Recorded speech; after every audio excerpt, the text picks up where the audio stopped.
Hey everyone, it's me, Roland Wright here, and in today's video, unfortunately, I almost didn't bother editing this video. The audio of my opponent was pretty much completely lost.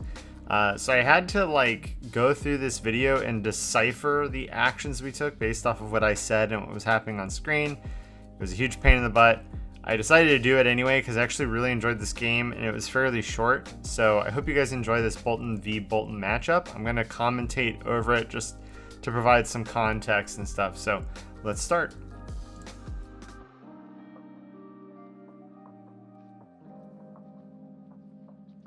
So to start this game, I was actually player 1 and I started off with a soul food for 4. That's a great starting hand for Boltyn. My opponent actually had even predicted that the moment I chose that I was going first. He's like, watch, you soul food for 4, and I'm like, yep. He then pitches for 2 and plays a take flight red, coming at me with 4 with go again because he charged his soul with it. It's always a pretty good turn to begin with because you could follow up with Raiden. I do block it with a sink below red, and I believe it triggered the ability here, yep, to redraw. So that's going to full block the take flight. He follows it up with a blue battlefield blitz for 3 damage. I kind of inefficiently blocked this with a red fate foreseen, blocking 4, so there's an extra point of damage there. But I knew he was just going to attack with a Raiden anyway, so there wasn't really any other optimal blocks this turn. And there's the Raiden for 3 additional damage, dropping me down to 37. On my turn, I started off with a Bolt of Courage red, charging my soul, and I'm going to be using these little counters to keep track of my soul for both me and my opponent since my play space is limited. He does block for 3, which will boost the Bolt of Courage up to 4.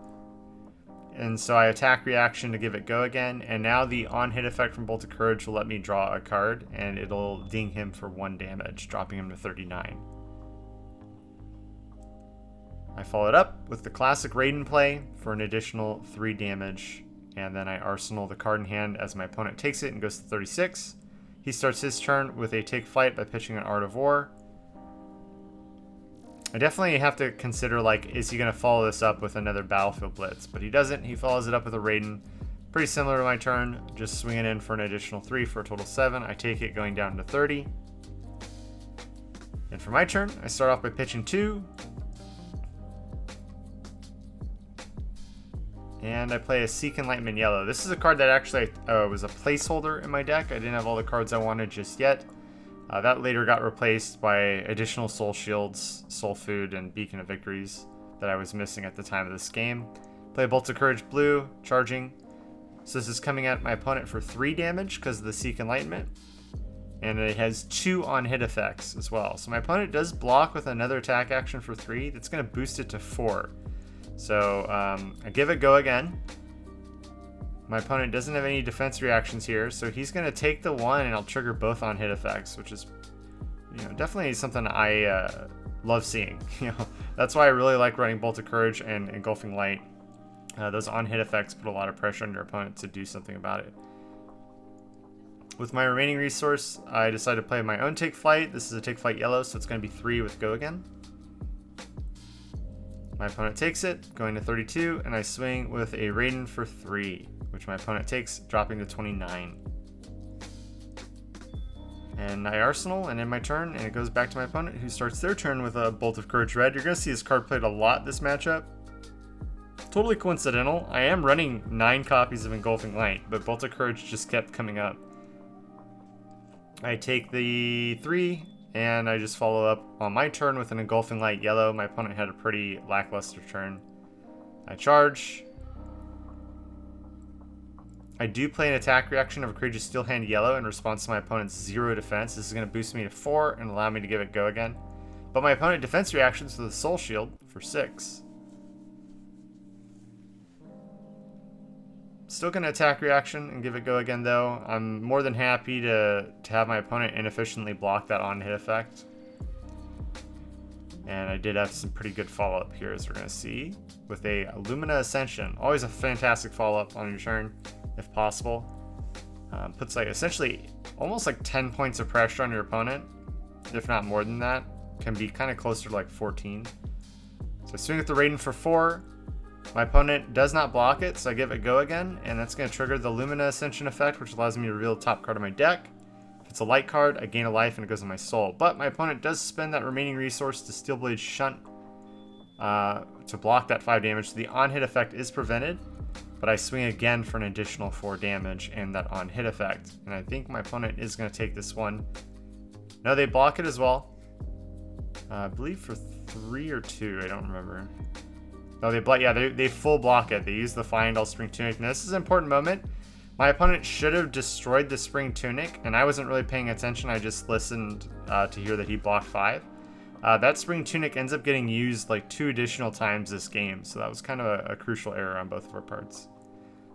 My opponent starts it off with the Stubby Hammers into a Bolt of Courage. He does kind of make up for the Fyendal's errors by making this kind of weird play. He didn't have anything to charge with, so he spends the Stubby Hammers and the go again for really nothing here. He can't follow it up with anything, unfortunately, so I just take the 4 damage. My opponent realizes his error, but it's too late, so we continue onward.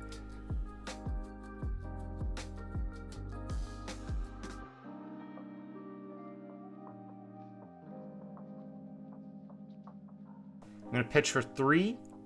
Spend one of them.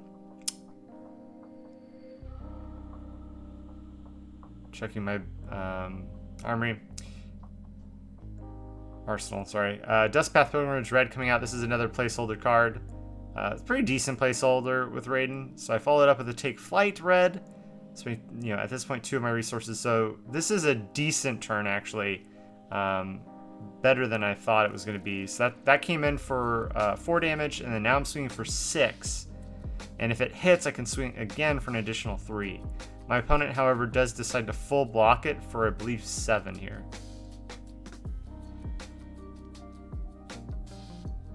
And so I just end my turn and pass it over to my opponent. My opponent has to pass their turn, just redrawing their hand. So I start my next turn off with a Bolt of Courage Red. Charging a card, coming at him for 3 with the on-hit, draw a card. My opponent does double block this for 5.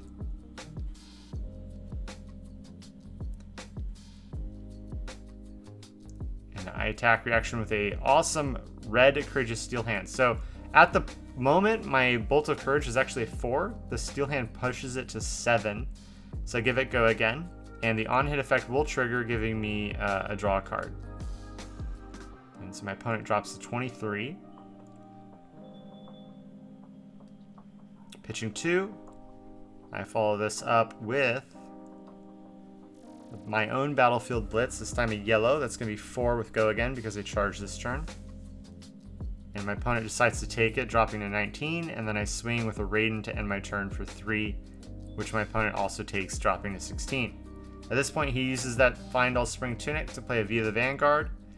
Generally, Fyendal's is really good with Boltyn, and it's kind of specifically for Via the Vanguard. I really think it shines. He's going to charge 1 to swing for 4, and then spend that 1 charge to give it go again.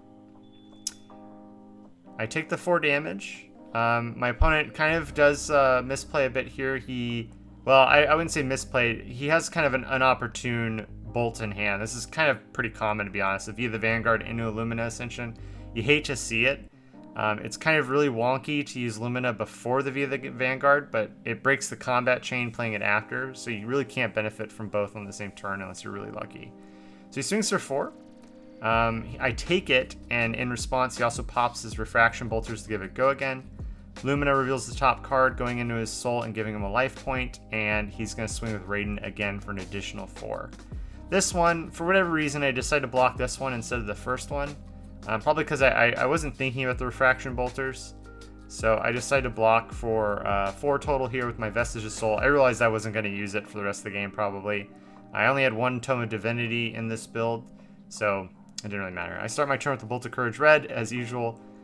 My opponent blocks with a 3.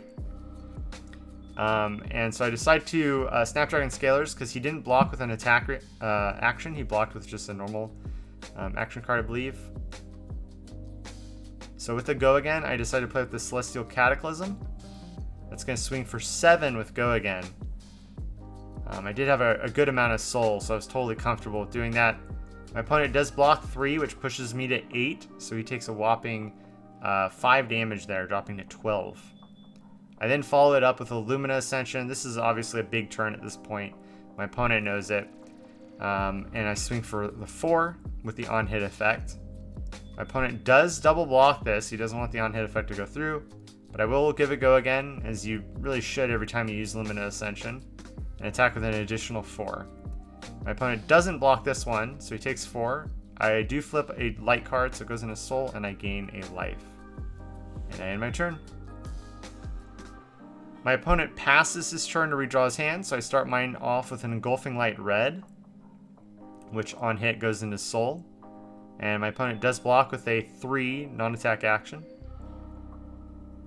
So I Steel Hand again to buff mine to 5, and I use Boltyn's ability to give it go again as well. So that's going to hit and go into my soul, and drop my opponent down to 6. And with the go again, I swing at Raiden. Typically early in the game, I don't like going again into a Raiden like that, but when it's this late in the game, it puts a lot of pressure on your opponent to swing for that 3. They do block the damage there, and on their turn, they pitch and just swing with the Command and Conquer.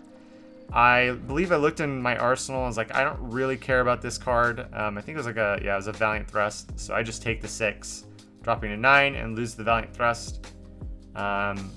Better the cards in my hand were, I start my own turn with the Via Vanguard, pitching for 2, spending 1, charging 1, so coming at my opponent for 4. My opponent does decide to block for 3. And so I attack reaction to give it go again. And my opponent takes 2, going down to 4. I spend my remaining resource and then swing with the Valiant Thrust, and that's game. My opponent can full block the Valiant Thrust, but they wouldn't have anything left over to block the 4 damage Raiden. And that was it.